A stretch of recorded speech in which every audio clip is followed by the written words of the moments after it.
Hey, Pastor Steve Waldron. I hope you're having a great day in Jesus. Thanks for being here with us.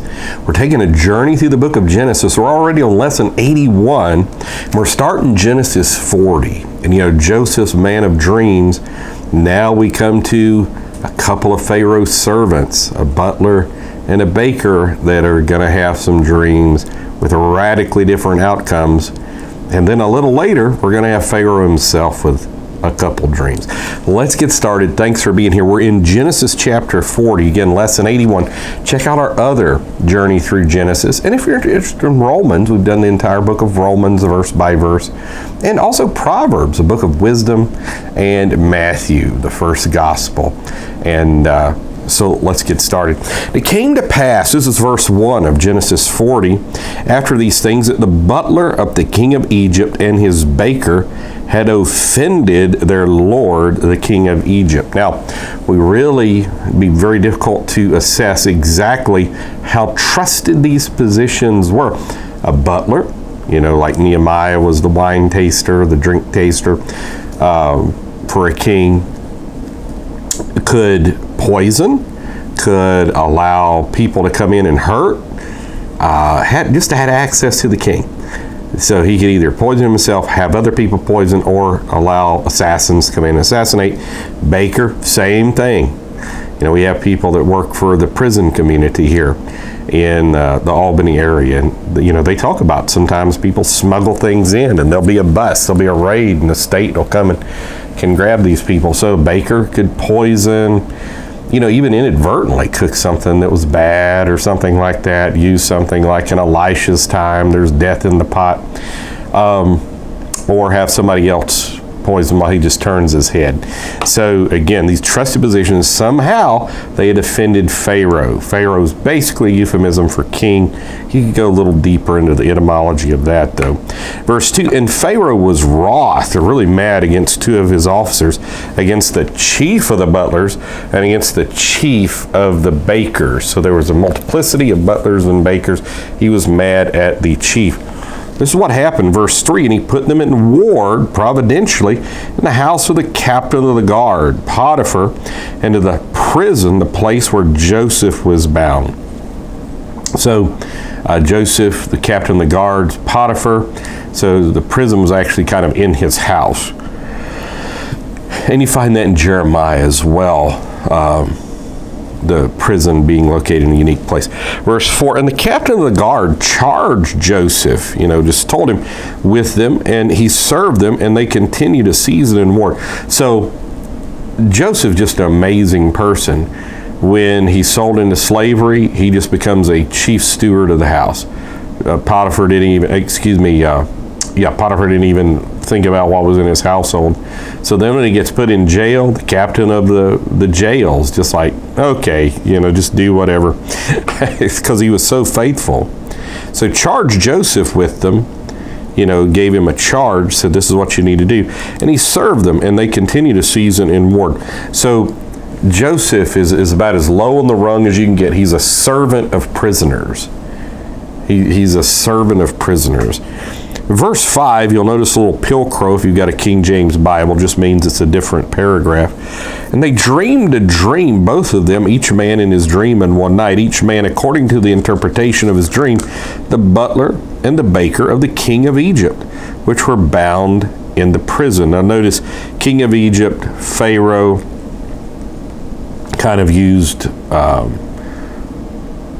interchangeably here. So verse 6, and Joseph came in and looked upon them in the morning, and looked upon them, and behold, they were sad. Now verse 7, and he asked Pharaoh's officers that were with him in the ward of his Lord's house, and notice that language, saying, wherefore look ye so sadly today? Verse 8, and they said unto him, we have dreamed a dream, and there's no interpreter of it. Now, as we find out a few hundred years later, in Moses' time, there was a vast supernatural element in Egypt. And we see this with the Book of the Dead and Thoth and all of this. And they were able to do some pretty incredible things, like turning rods into serpents. wasn't just Moses that Jehovah did that for. The sorcerers did it as well, under a demonic spirit type thing. Very limited in power, but does have some power. And the Antichrist will have power too. And Joseph said unto them, do not interpretations belong to God? Tell me them, I pray you. Now notice, you have Joseph, a near perfect type of Christ. You'll have Daniel, as interpreter of dreams as well, greatly beloved. So it seems like these people who have great spirits can interpret dreams as well. Some people get way too far out in interpreting dreams. There's books out there. I think some of them just make money on the books. Verse 9. And the chief butler told his dream to Joseph, and said to him, in my dream, behold, a vine was before me. And in the vine, that's where the word wine comes from pretty much, were 3 branches. And it was as though it budded, and her blossoms shot forth, and the clusters thereof brought forth ripe grapes. Verse 11, and Pharaoh's cup was in my hand. And I took the grapes and pressed them into Pharaoh's cup. And I gave the cup into Pharaoh's hand. So very similar to what Nehemiah did, by the way. Verse 12, and Joseph said unto him, this is the interpretation of it. The 3 branches are 3 days. So he'd already said in verse 8, interpretations belong to Elohim. They belong to God. Verse 13, yet within 3 days shall Pharaoh lift up thine head, restore thee unto thy place, and thou shalt deliver Pharaoh's cup into his hand after the former manner, which when thou wast his butler. But then he's like, I know this is the interpretation, this is going to happen. Kind of like when Paul told Timothy, make war with the prophecies that went before over you. We need accurate things like that. Verse 14, but think on me when it shall be well with thee, and show kindness, I pray thee, unto me, and make mention of me unto Pharaoh. It's going to take a couple years. And bring me out of this house. For indeed I was stolen away out of the land of the Hebrews, like they would know what the Hebrews were. So I know in archaeology there's Habaru, there's a debate on whether that's Hebrews, whatever the case is. And here also have I done nothing that they should put me into the dungeon. Notice where he was. Ugh.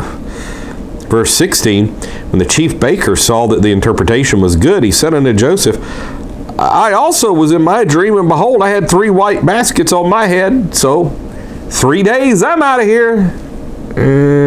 Not so much. Verse 17, and in the uppermost basket there was of all manner of baked meats for Pharaoh. And the birds did eat them out of the basket upon my head.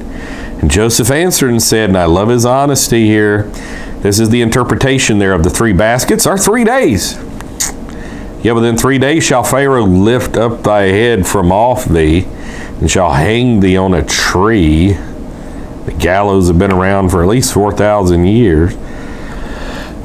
And the bird shall eat thy flesh from off thee. Some people would interpret that besides hanging, cutting off the head, but I don't know that that's necessarily the interpretation. Verse 20, another pill crow. It came to pass the 3rd day when Pharaoh's birthday that he made a feast unto all his servants, and he lifted up the head of the chief butler and of the chief baker among his servants. So it was Pharaoh's birthday. So birthdays go back here, Job, every child on their day, that indicates a birthday as well. So people celebrated birthdays for a long time as well. He lifted up the head of the chief butler and of the chief baker among his servants, and he restored the chief butler, giving clemency unto his butlership again, and he gave the cup unto Pharaoh's hand, but he hanged the chief baker as Joseph had interpreted to them. Now many, with Joseph being this incredible, perfect type of Christ, I've done videos on that before, some would say, after 3 days, he's in a dungeon, and that some get set free and some are condemned because they'll reject the gospel of Jesus Christ. Or maybe even this is when he would preach to the souls in hell. He didn't preach to give them a chance to convert, but he proclaimed preaching his victory over death, hell, and the grave, and took some of the Old Testament, took captivity captive, gave gifts unto men. Matthew 27, 51 through 53, some of the Old Testament saints walked around Jerusalem, seen of many, and all this, and others were condemned. He made a show of Satan openly and triumphed over him in it. Colossians 2:14, in that area 15. So verse 23, yet did not the chief butler remember Joseph, but forgat him. First verse of chapter 41, and it came to pass at the end of 2 full years that Pharaoh dreamed a dream, and behold, he stood by the river. So 2 full, not partial years, not a year and a half, not rounding up, not 1.2 years, and we'll call it 2 full years later. You see what a part dreams play in the life of Joseph, both before Egypt and while he's in Egypt. Hey, God bless you. Thanks for being with us today. Pray for us, join us daily, and check out all our other videos, not just on this, but we have it on dozens of different subjects, really. Bible and commentaries and study Bibles and preaching Bibles and all types of teaching and current affairs and subjects. So, and tell your friends about us as well. Hit the subscribe button if you don't mind, and the bell notification. Be greatly appreciated.